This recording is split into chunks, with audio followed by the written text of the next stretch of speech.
And I would leave after work on Wednesday, and I would go do stuff Thursday and Friday that John would draw a route for me with all the stuff he's done. And I would do all the peaks he's done, and then I'd meet him Friday, and then we would do new stuff Friday and Saturday. And I'm doing like Wednesday night to Sunday night big for like 4 or 5 months out of the year. And I did that for 5 or 6 years until I caught up with him. And now I did do a few hundred repeats. he did do a lot of repeats. just a few hundred. Yeah. I had to hear about that for a long time. Did you hear about it all few hundred times? Like, oh, I've been here before. It was yeah.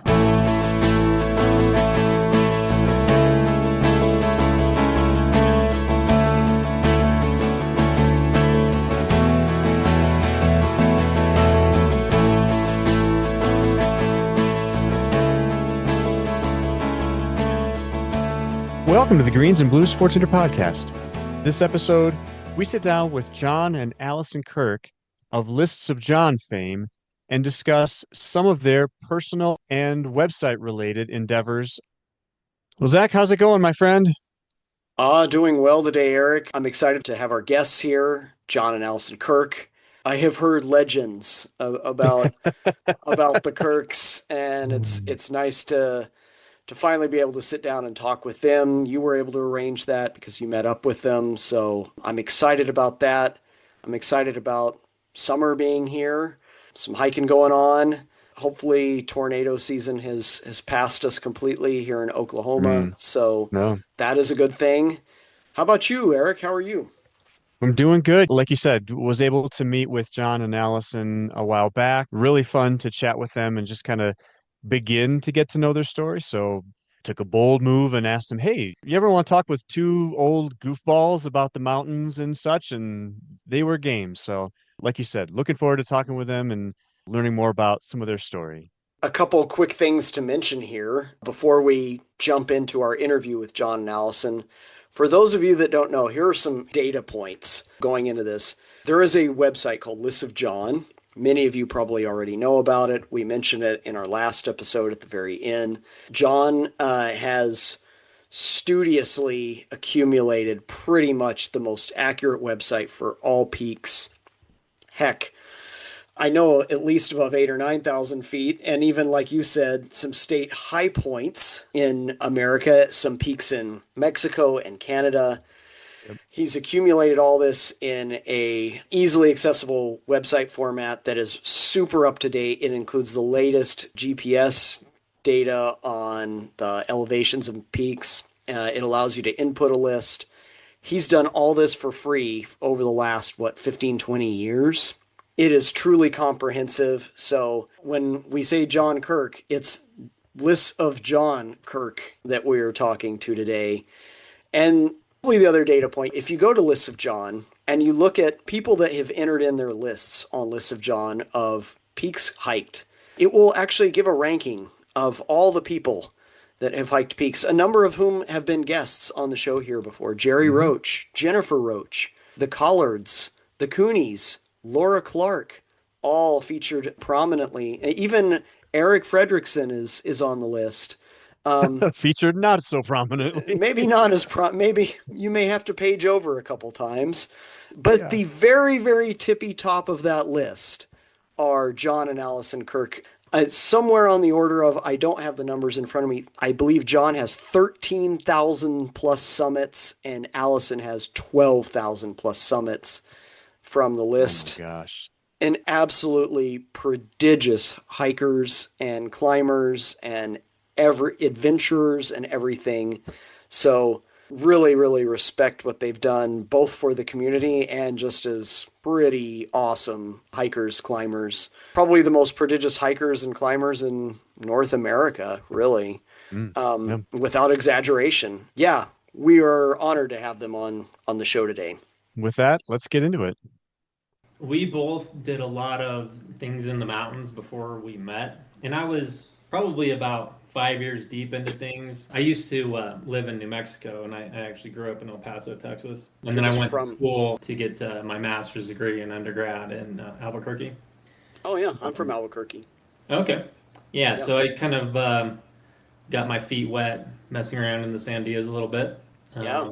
Yeah, I had this kind of vision in mind, like my life goal was to summit Wheeler Peak. That got me doing a little bit more stuff like Mount Taylor. Mhm. And then I was gonna do this kind of more ambitious hike near Cabresto Lake that goes up a couple 12,000-foot peaks. Yeah. So like Versailles, Baldy. So I've done the Baldy and camped out at Cabresto. That's a great area. yeah, it was kind of funny. The summer that I tried to do it, it was shut down because of forest fires. Hmm. So I actually went up to the sand dunes looking for something else to do, and I picked up Jerry's guidebook for the 14ers and kind of browsed through that and thought, well, I'll go up the Lake Como Road and then see how far I can get. I'm not serious about this, but this is going to be better than like doing nothing, right? So, Yeah. but I ended up summiting Blanca. My ex-wife wasn't very happy about it. Um, Did you walk all the way up that Como Road with her? Yeah, we were both smokers at the time, so she was just like kind of hanging out at the saddle, smoking, saying this is the stupidest idea ever. Um, and then, yeah, so I did Blanca, and I was really proud of myself, and thought I need to do more of this, and made a few more visits when I still was going to school in New Mexico, and then decided to move here and take on the 14ers, and then took off from there. I had a bad addiction to alcohol, among other things, and kind of transitioned out of that into just being full on obsessed with mountains. And at the time John's doing all that, I was an alcoholic, drug user, smoker, unhappily married, and I was really overweight. I found 14ers in my late 20s, and they pretty much changed my life. And quit drinking, quit drugs, quit smoking, got divorced. I had my accident, and when I had my accident on Mount Rosalie is when I met Kevin Baker and Teresa Gergen, and they're the ones who told me about the website Lissa John. And I'm like, this website's fabulous. Like, this is great. And it really like just unlocked the sickness for me. That's an interesting turn of phrase. Why do you put it that way, Allison? Well, I mean, then I meet John 6 months after my accident, and I mean, Jerry's book was great, but just to have all these lists, I'm like goal oriented. And then John and I meet, and then I just find these lists, and it was like, we had like all of Colorado to just do what we love and like, no, like set all these goals. And it was kind of over from there. It sounds like you two have very similar backgrounds or at least adult trajectories. Yeah, we had unhealthy obsessions and kind of found a way to channel that into something a little less self-destructive. Yeah. Although I keep falling off these mountains. Yeah, it's a different kind of destruction. It's healthy, ... for the most part, right? Like, yeah. So, I mean, it sounds like for both of you, there's this kind of transition point where you're enjoying the mountains and dabbling, and then for both of you, there's a point where it becomes something more. Is there a moment where that happens, or is it gradual for both of you where you both become, for lack of a better word, obsessed? I don't think we dabbled. I think when we met, we were both healing from so much past trauma. We went head in. Yeah. It was like two kids in a candy store, and it really hasn't stopped in 15 years. Yeah, I think, as soon as I did Blanca, I was pretty convinced I was going to end up doing all the 14ers. Oh, wow. What was it that made you feel that way? It was just so far removed from anything I'd ever done before, as far as expectations. Like, I had built it up in my mind that Wheeler Peak was going to be really hard, and, this is like something you have to actually train for and get experience. And then, I did Blanca, and I was like, wait, I could do like 14,000-foot peaks. Like, I need to do all of them. Yeah. Wow. There's just something about being so far removed from what the average person is doing that just really has never ceased to keep me driven to keep experiencing that kind of thing. So John and I had these moderate goals. His were a lot grander than mine when I met him. But then we started doing all these peaks together and just achieving these lists. And I see Teresa is telling me, oh, people finished the 13ers. People finish the 12ers, and then like it's like all these seeds are just being planted. So it took us under a decade, and we finished the 13ers, and then the highest 1,000, and then the 12ers, and then it just keeps going. That's phenomenal. What are your collective hiking lives like then? Are you guys, we've talked to a lot of other people where they work during the week and then a minute Friday comes at 5 p.m. they're like jumping in the car, going to the mountains. Is that you guys too? Or what do your lives look like? When I met John, he had so many more peaks done than I did for as far as like 12ers and 13ers. And I didn't want him to have to repeat all of them. And so I own my own business. And so I would like go big at work Monday through Wednesday during the summer times. And I would leave after work on Wednesday and I would go do stuff Thursday and Friday that John would draw a route for me with all the stuff he's done. And I would do all the peaks he's done. And then I'd meet him Friday and then we would do new stuff Friday and Saturday. And I'm doing like Wednesday night to Sunday night big for like 4 or 5 months out of the year. And I did that for 5 or 6 years until I caught up with him. And now I did do a few hundred repeats. he did do a lot of repeats. just a few hundred? Yeah. I had to hear about that for a long time. Did you hear about it all few hundred times? Like, oh, I've been here before. It was yeah. I made sure that it was known Yeah. after a while. That was the first like 5 or 6 years. And then we finally got to a place this past summer. We got to a place after I did, he repeated Gannett with me. There was 2 other 13ers that I did in the Wind River Range. So now we're even, like we have the same ones. So we do the same stuff now with traveling, which for everything that we have, it's really like we work our normal jobs. John is a finance director, like Monday through Friday. We try to save all our vacation time for the summer. It's a lot of driving. Now everything's like 8 to 12 hour drive where we fly. So it sounds like you guys are you've caught up, Allison. You're kind of in tandem now. So what are your tandem goals in terms of hiking and climbing? When I caught up to John and I finished all the 12ers and 13ers, we just started naturally going to New Mexico, going to Utah. We just like doing new peaks and we love everything above 12,000 feet. It's just special. We were doing something in Wyoming, a high peak trip. Yeah, we did a backpack for Wind River Peak, and at the time we were done with everything 11,000 feet and above in Colorado, and we were like, we need to find more things to do that are kind of our mainstay, which is alpine stuff. We need a new goal, said goal. Yeah, we kind of envisioned it would be crazy, but what about every 12,000 foot peak in the contiguous U.S. Because there's over 2,100 of them. So I was just about to ask, since you would know, how many are there? Yeah, so we've done 1,750 ish of the 2,155. The number just changed last week because there was a new 12er from LiDAR in Montana that I discovered. So yeah. Has anyone else accomplished that? No.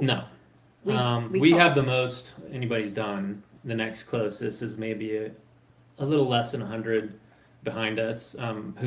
She wasn't even trying to do it. It's Teresa Gergen, but she has done all the contiguous 13ers, barring some LiDAR changes that happened. But I imagine that she'll eventually get those. Wow. And your goal is to climb all of the 12ers in the lower 48, correct? Yep. Yeah, we called the goal the Kirk Project. Yeah, that's phenomenal. You mentioned it earlier, but for listeners that don't know, what is the List of John? Because when you met John Allison, you said there was this List of John out there. So what is List of John? Where did this idea come from? What is it? What do you do with it? So at the time that I was putting things together for it, there wasn't really a list that it lived in one place for all of Colorado's peaks. And a lot of friends of mine, we all just kind of brainstormed on, let's make a central repository of like, what is every peak in Colorado? So I had people like John Prater, Kevin Baker, Wayne Bracey, Tim Worth, probably some others I'm not remembering offhand. We all just kind of took our pieces and ran with it, just to list every peak. And at the time, I was working a job that was kind of a jack of all trades thing. It was kind of a finance slash accounting slash IT admin slash order taker, like everything you can imagine.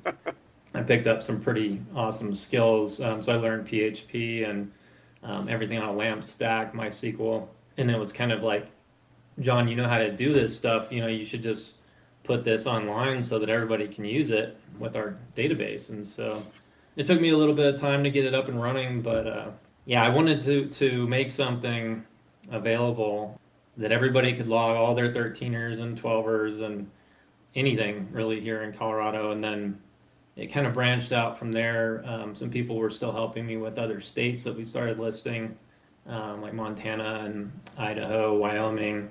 And then it took me the better part of 10 years to list out the entire contiguous U.S. and then another year and a half for Alaska. And then I started doing some stuff with Canada. But yeah, it's a really nice place to go, especially if you're a fan of maps and being able to track what you still have to do or if you're planning to do things. It's really the one-stop shop for geeking out on, peaks.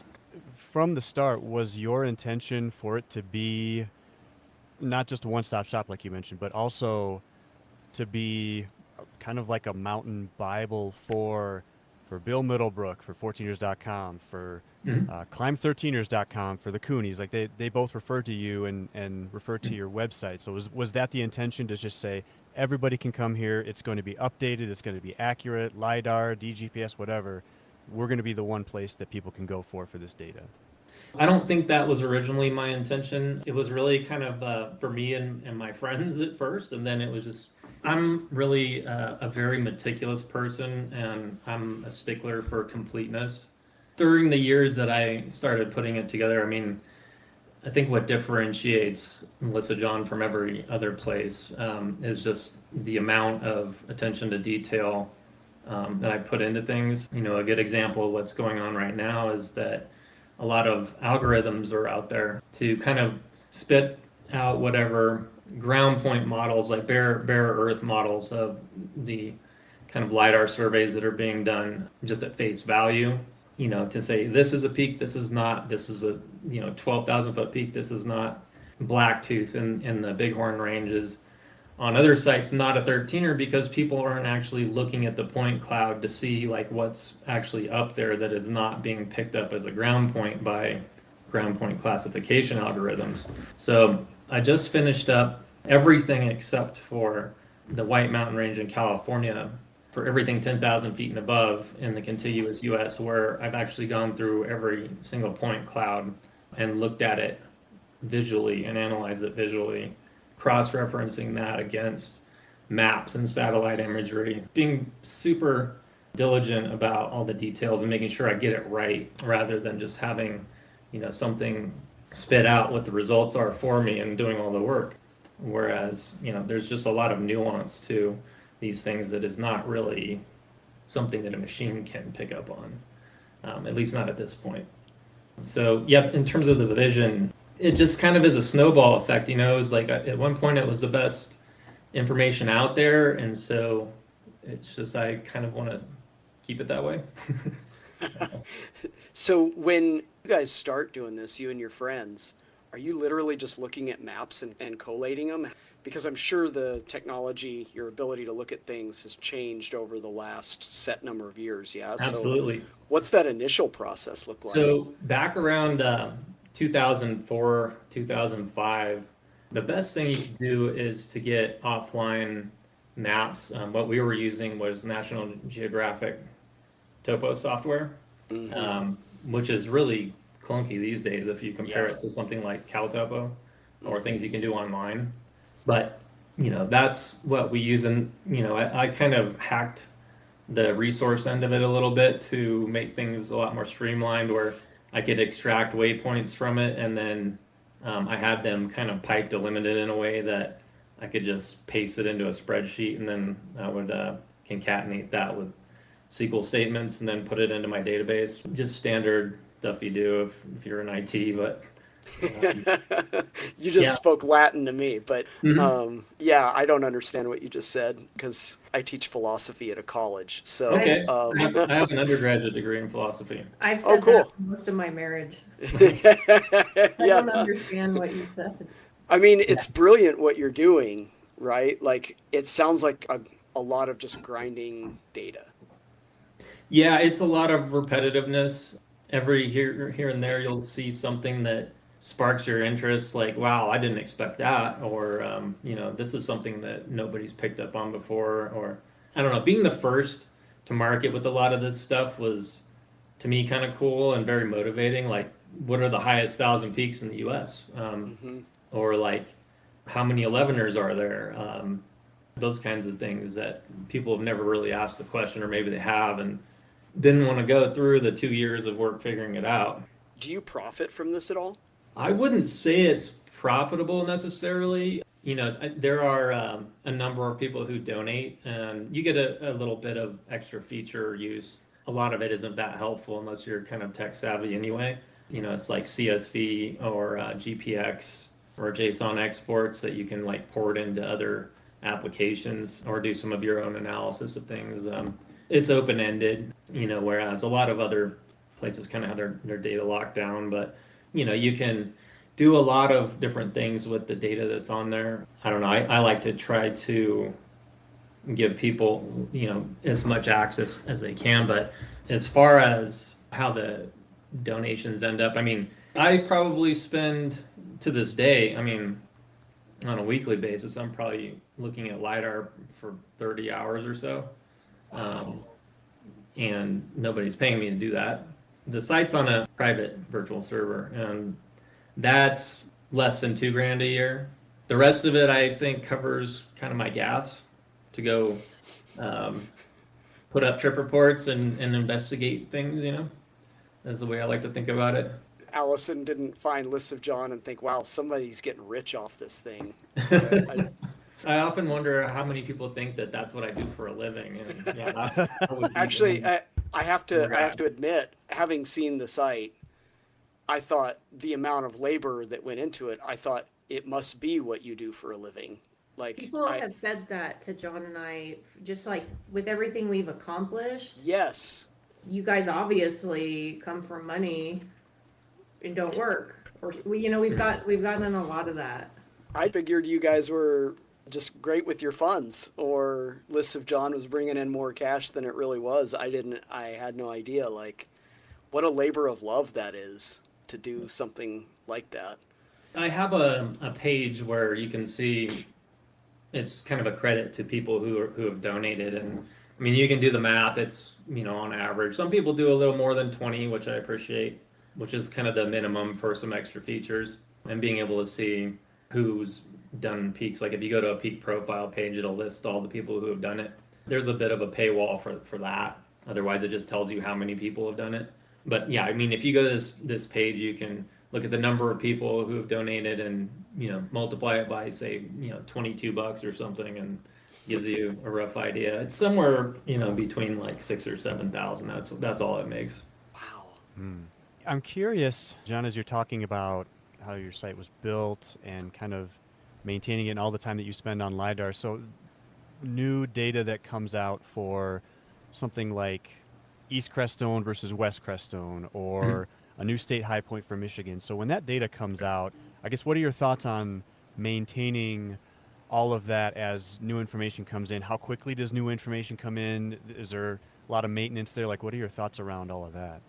I've incorporated a lot of Eric Gilbertson's data, which is very well put together and professional, and some of it's been peer reviewed, I think. But yeah, as soon as he surveys something, or anybody who has credibility with DGPS, those instruments are more accurate than LiDAR, and it's really used to kind of settle disputes about, well, there's a 1 foot error range for LiDAR that's on either side of, say, the summit and saddle. So really you're dealing with like 1.7 feet of variability. These digital surveys with a highly precise GPS tend to be the best source of truth.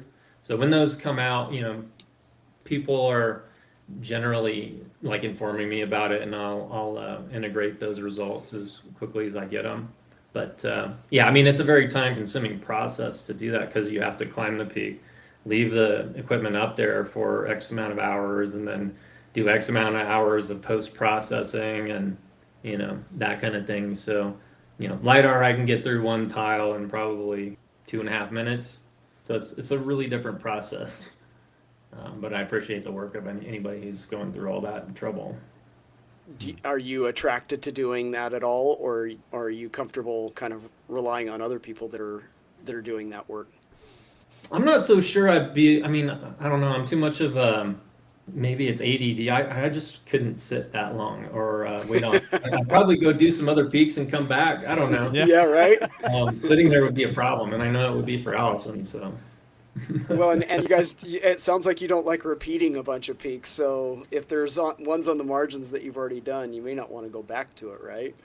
That's true. Yeah, there's one that will be interesting. I think Eric is planning on doing a survey of West Eolus.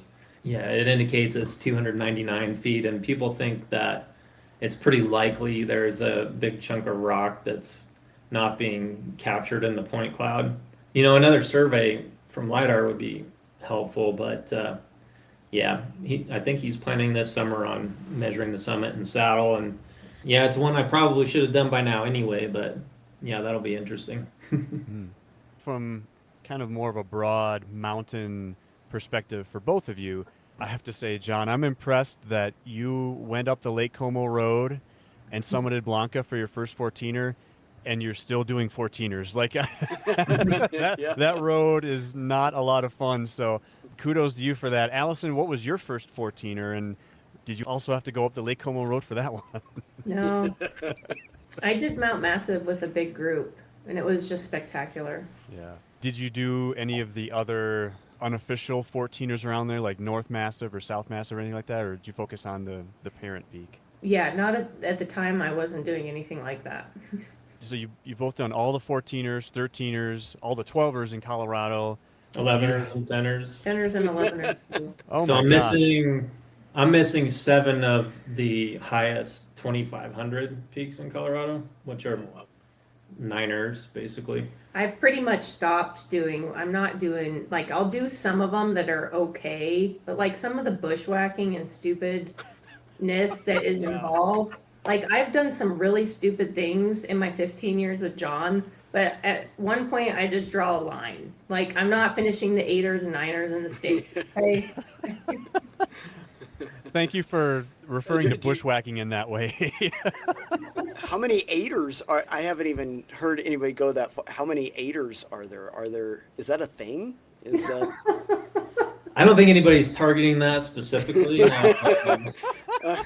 Maybe that'll be there's my over niche. 500. That's going to be the thing that I exploit. I'm going to do Zach's that. 8ers. Yeah. We really like finishing counties too. So John's just kind of like working on a county, and all we have left are low peaks. So it just ends up being what he does. So like county high points in eastern Colorado, like a lot of those might be on, are there just like bumps on private land or something, right? Do you guys just drive out into the plains and wander around until you find a high spot? I don't think Alyson ever got into the high points for the sake of high points thing. It's like if they happened to be peaks, she'd do them. But yeah. I actually finished the county high points in 2005. So I kind of got a little bit into that, but I'm not really into it either. If I have to have surgery, I might get into that actually this summer. Yeah, come out to Oklahoma. There's plenty of easy high points out here that you can knock out. There's some interesting looking ones in eastern Oklahoma. Yeah. Not necessarily counties, but there's some rocky peaks out there. Yeah, and it'll scratch that bushwhacking itch that you both apparently have, like literally going through poison oak or poison ivy for all of it. Gosh. So it sounds like it was kind of for you, Alyson, with Mount Massive. Was that kind of the first peak just hooked you right there? Yeah, it was like a big pivotal changing point in my life where I was trying to quit drinking, quit drugs, quit smoking, quit the group of those kind of people I hung out with. And then I met somebody, I didn't even know what a 14er was as a Colorado native until my early 20s. And then I did one and I was like, it changed my life. Because I have a very addictive personality, and that used to be with the bad things. So I'm like, if I'm going to be addicted, at least mountains is a better addiction. So I did one, and then it was like, it was over. Wow. What came after that? I grabbed Jerry's book and I did all the 14ers in a couple years. Then I grabbed the 13er book and I did as many as I could. And I grabbed the Lost Creek Wilderness book, and I was just repeating 14ers all the time. And I'm like, this is stupid. Like, where is all the information on doing new peaks? And then I had my accident, and then I found Lissa John, and it was just downhill from there, or uphill. Do each of you have a favorite 14er and 13er and 12er? Let's go that far in Colorado. For me, I would probably say Crestone Needle is my favorite, just because it's one huge piece of rock and it's a very unique route. There's not that much choss. I think it's just like a really clean peak. As far as 13ers, yeah, it's interesting. You know, I would say outside of Colorado, like there's just some really mind-blowing stuff. But I think Coxcomb is a really That was our first date. spectacular. Yeah. Coxcomb was your first date? Yeah. Oh, wow. That's fun. Yeah. I guess 12er would probably be Shark's Tooth in Rocky Mountain.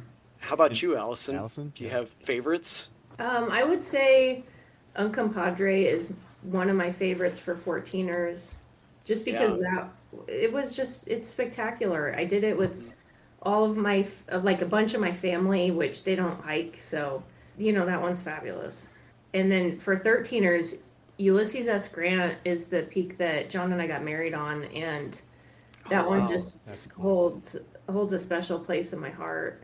For 12ers, East Castles and Turret Ridge are just, they're two things I never thought I would ever do in my entire life. You're on these peaks and they seem impossible to climb, and you're climbing them and it's like you shouldn't be here. You get on the summit and you're like, what? And those two peaks have filled my self-belief bucket more than I thought possible. I don't know anything about them. Are they both technical?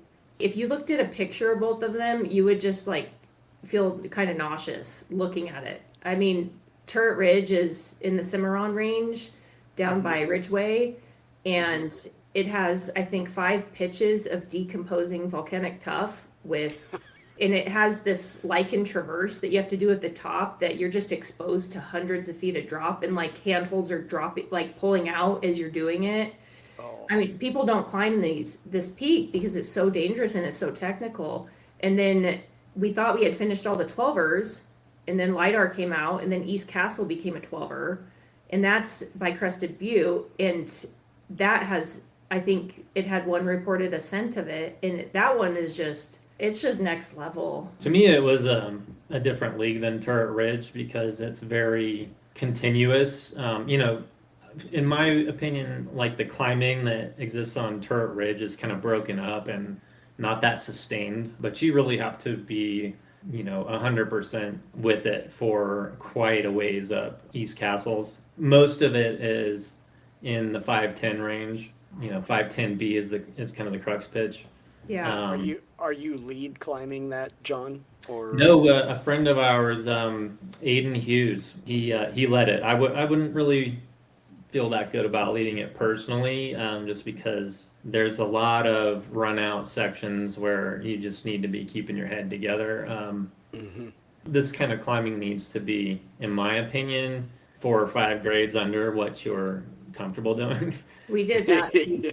We got to the summit, and I printed a sign because it was on our 12th year and wedding anniversary. It was so epically hard and spectacular, and just, it was kind of like, this is how we need to close finishing the highest 12,000 feet and above peaks in the state. So it's just epic and special.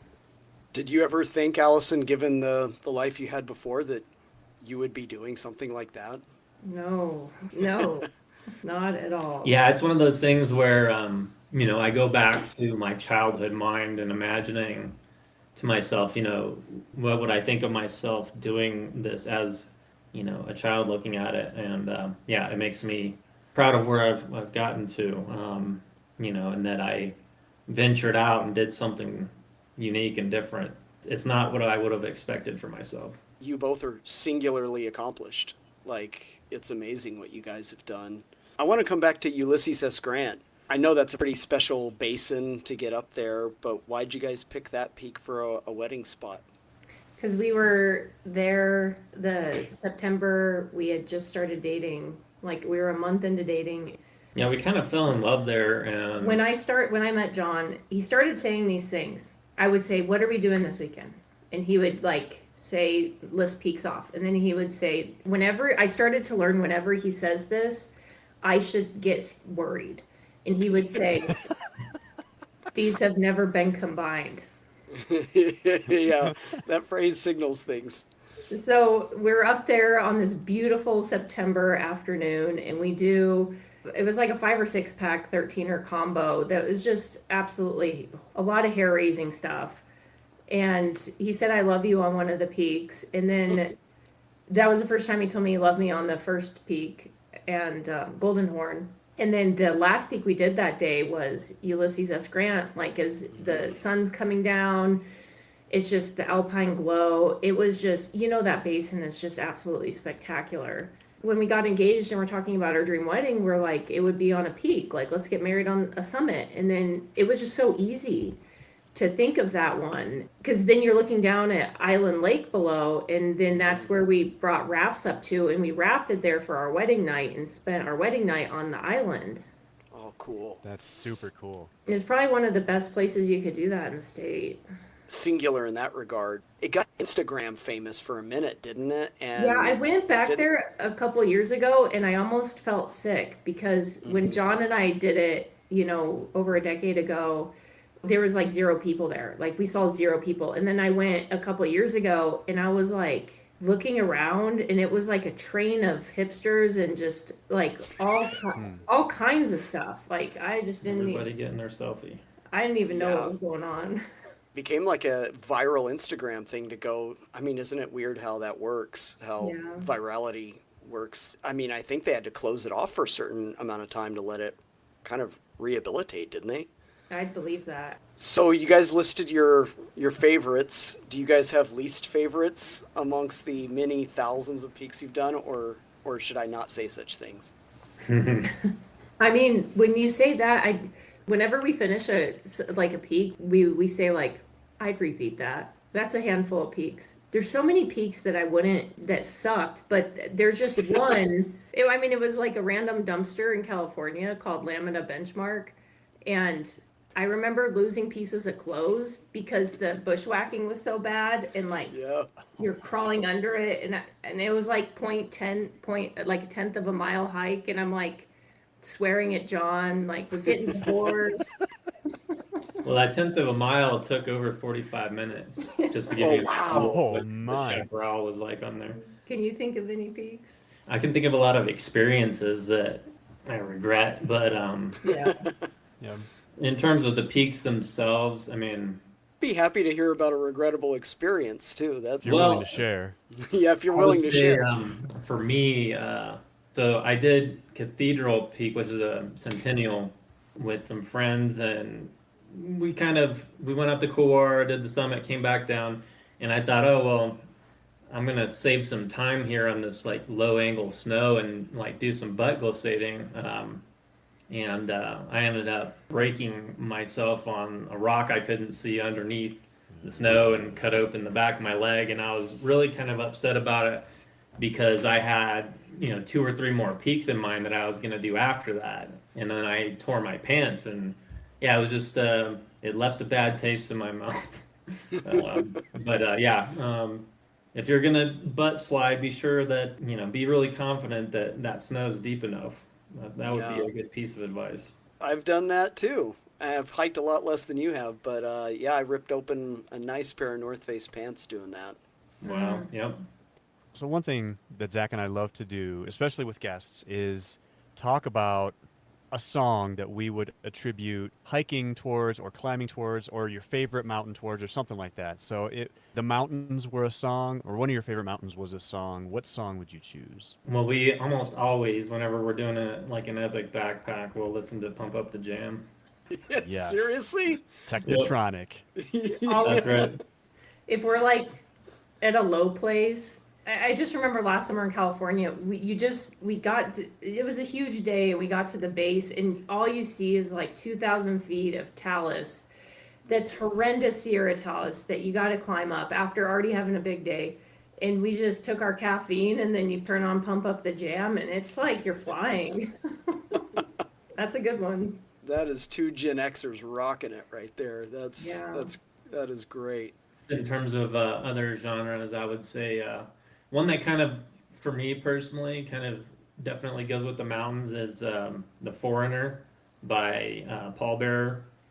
It's a little bit of doom metal, but it's Okay. very much an exploratory kind of song.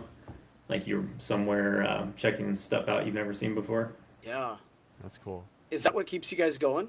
I mean, obviously you guys have a love of fulfilling these goals. What else is it that's the seed of your inspiration here and motivation? I live for how special the backpacking trips are that we've done in our life together and we still have to do. There's nothing that beats going through different valleys, the wildflowers, the wildlife, the storms that you get in, looking for that best campsite, achieving the peaks for the day, getting back to camp, and just sitting in that chair and just feeling so fulfilled. Backpacking with John is just like my favorite thing to do in life that I hope I get to do till we're very old. Yeah, the sitting in the chair thing is something I highly recommend. So, like a Helinox chair is probably the MVP That's probably piece of gear. That's probably our favorite piece of gear. Yeah. Which one? What are we talking here? So we didn't travel with a chair backpacking for many years. And you get back and then you're like just sitting on your legs weird by the fire and you're just so Or uncomfortable. leaning against a log or on a something? log. Yeah, and then you got splints in your butt and spiders crawling on you. And then our friend had this chair and we're like, we need to get one of those. And then we got it and we were just like, probably one of our favorite pieces of gear. Yeah, so they're I think 1.3 pounds and they fold up pretty nice. They take up about the same amount of space as a water bottle. But yeah, it's a portable chair. It sounds like it's well worth it. Oh, yeah. You got that's poundage you're willing to carry all day, Oh, any yeah. day. Totally. Yeah, it's really kind of the regrouping station for me. I just sitting with my hands in my head for a while. And we like really we love fires at the end of the day, sitting in our chairs. A lot of times we'll just turn on good music and just sit there in silence and just stare because we're exhausted, but it's also just so like fulfilling. You're really alive in those moments. Yeah. I have one last question. I mean, you guys are prodigious hikers. How do you stay in shape for this? Well, I don't have a problem with that because I like training for hundreds throughout the year. But this is going to be the most challenging thing I have to deal with because if I have to have surgery, I'm in a no non-weight bearing for 6 weeks. And my plan is I won't have much cardio, but I'll keep up with all my strength training. Otherwise, I run year round and I'm pretty much in shape year round. Running and trail running, but more specifically, yeah? Yeah, trail running. Yeah, so I kind of ramp up my training in the spring. I kind of like let things slide a little bit in the wintertime, and I kind of transition more into rock climbing. Last weekend was the first time I kind of got out and did some new Colorado peaks, and I'm going to do some more tomorrow. But, I do like Green Mountain right by our house or Morrison. Those about 2 or 3 times a week at a pretty fast pace. I like to run. Cool. Generally like to close asking about kind of the memories of hiking and climbing that you'll take with you or that you cherish the most. You mentioned after a long day kind of sitting by the fire in your Equinox chairs and listening to the music and kind of recovering from the day. What other kind of memories or experiences do you think you appreciate the most when it comes to the mountains? The really scary stuff I do with John, like last summer, those are some of the, what was the peak called?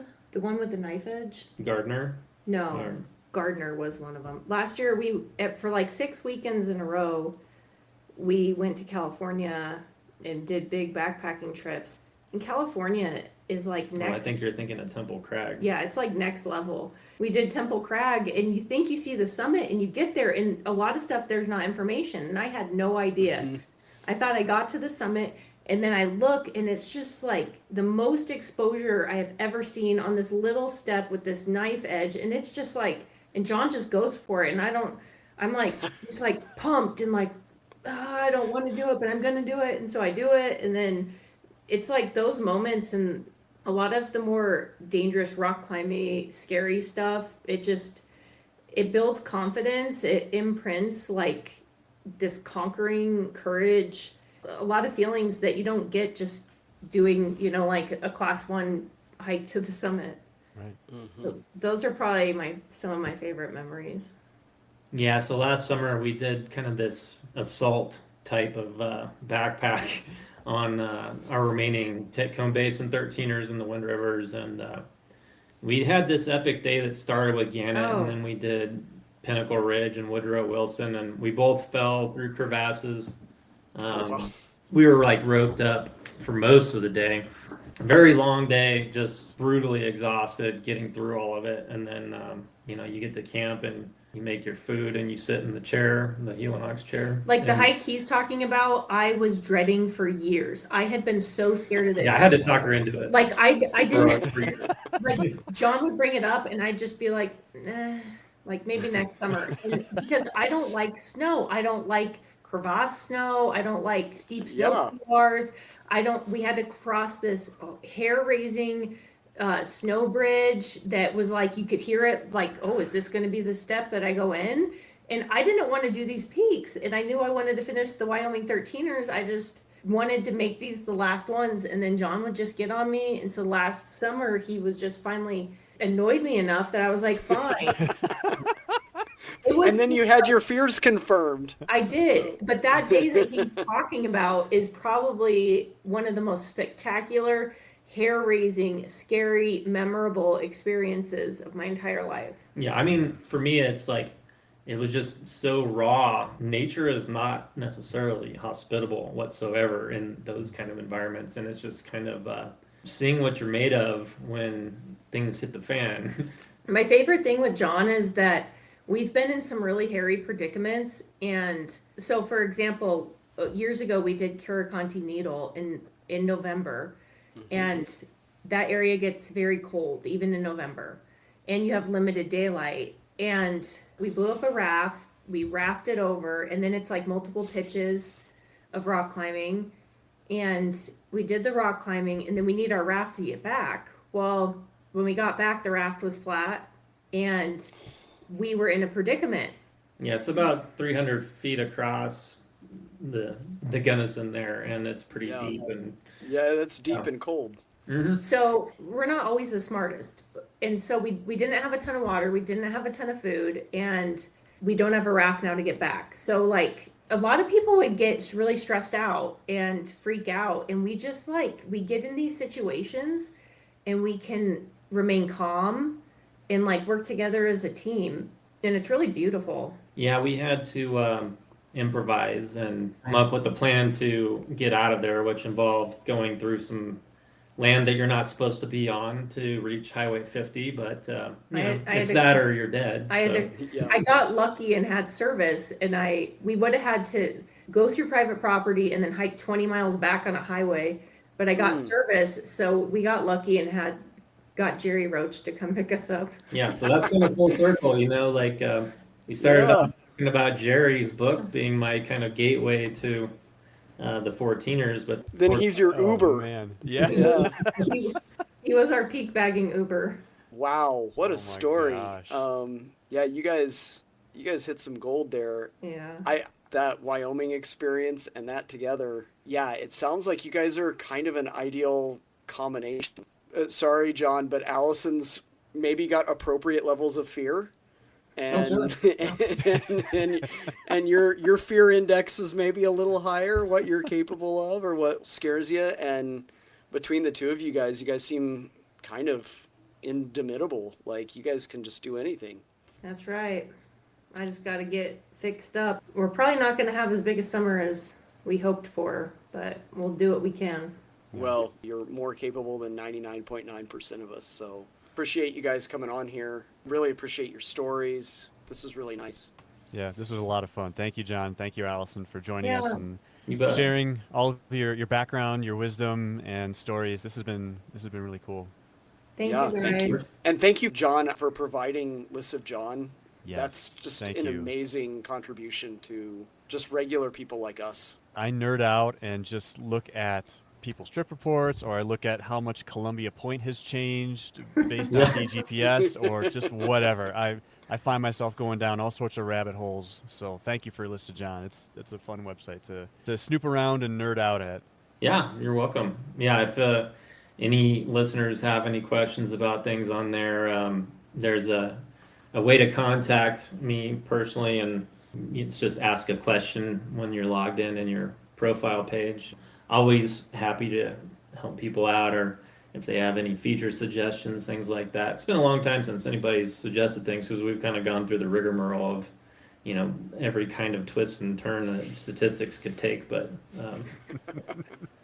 I have a feeling that you're pretty much out in front of anything any regular guy like us could suggest to you. So, Yeah. yeah, thank you both for your time and for everything you guys do for the hiking community. Thanks, guys. thanks. Well, Zach, what are your thoughts on our chat with the Kirks? Wow. Sometimes you realize you can't get all this stuff into an episode. Uh, we said at the beginning of the episode, I mean, between the two of them, what, 25,000 summits? Mm. How are you going to pack that into an hour discussion on a Saturday afternoon? I guess we should say one thing here. Allison, very shortly before, not like immediately before, but a few day or a week before our recording, had a pretty nasty fall while descending off a mountain, and it's going to require surgery. She's pretty significantly injured. Allison was a real trooper to be even a part of our podcast, just to be on here. We really, really appreciate the fact that she even wanted to do it. We gave them an out too. We're like, you don't have to do this, and they were like, no, no, Hmm. we want to, because that's got to be painful. And for someone who just deeply loves hiking like she does, real setback. So before we say anything else, Allison, we both hope that you have a speedy, short, and full recovery, and that you're back out putting all of us to shame in short order. Indeed. During the podcast, I kept thinking she could probably smoke me up a mountain on one leg. Like, do you have any thoughts, Eric? Yeah, I agree. We felt bad for Allison when she shared that. And as far as our conversation with them, it just like you said, when conditions allow, they're always hiking somewhere, whether Mm-hmm. they are in Colorado close to home, whether they are on a trip trying to tackle like their 12er project, their project to try and summit every 12er in the lower 48. I don't even have words for that. You know what's funny? You mentioned being able to find where folks rank on lists of John. If you look at both of their profiles on there, they're both in the 81 to 82% range in terms of percent completion of all of the 12ers in the lower Woo! 48. So they both have summited over 80% of all the 12ers in the continental US.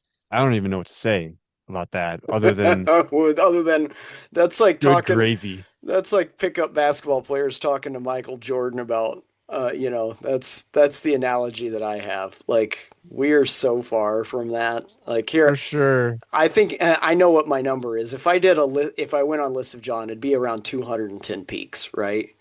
Yeah. Like, and for probably a fair number of people, 210 is A chunk, lot. right? Oh yeah. And I've never counted the 10,000 ones, or maybe I could bump it up in the 230s or something, right? That seems like a lot. That's nothing. You could take 230 peaks off their overall tally and still have 13,000 peaks or 12,000 peaks. I mean, yeah, Oh. just a drop in the bucket. Yeah, them doing almost all the 12ers, just absolute beasts. Yeah. Yeah. And kind to give us their time, like you mentioned in the intro, kind to give us their website. Like, Yeah. of course, anyone that's so inclined can donate to their website, which can offset some costs here and there. But my goodness, to set it up in the first place and then to maintain it, like you said, Mm-hmm. when DGPS comes out and there's a debate about the crest zones, I'm reading forums somewhere and I'm like, oh, what does List of John say about that? And I go there, and sure enough, there are updates about what the prominence and the elevations are of both West and East Crestone. He's already up on it. So it's wonderful that they do that for us in the community. And it's wonderful that they sat down and chatted with us and shared a little bit of their story. It was really great to do. John mentioned near the end of the podcast that he regularly devotes between sometimes 20 to 40 hours a week to the website. That is unpaid, uncompensated. It's just because it's a passion. And so we want to say we really appreciate it. And if any of you want to, you should go to listofjohn.com and donate for him providing the service. I'm sure he would deeply appreciate that, and it would allow him to keep the thing up and going for the rest of us. So thank you, John, for doing that, and thank you both for sitting down with us. For sure. Well, if anyone wants to get a hold of us, if anyone wants to reach out and leave a voicemail, if anyone wants to watch our YouTube videos or get a hold of us on Facebook, they can do so at our website, greensandbluespodcast.podbean.com. Or if you want to go the old-fashioned way, you can just send us a simple email at greensandbluespodcast@gmail.com. And anyone that's so inclined, we'd love to hear from you. We will see you guys again in the next episode.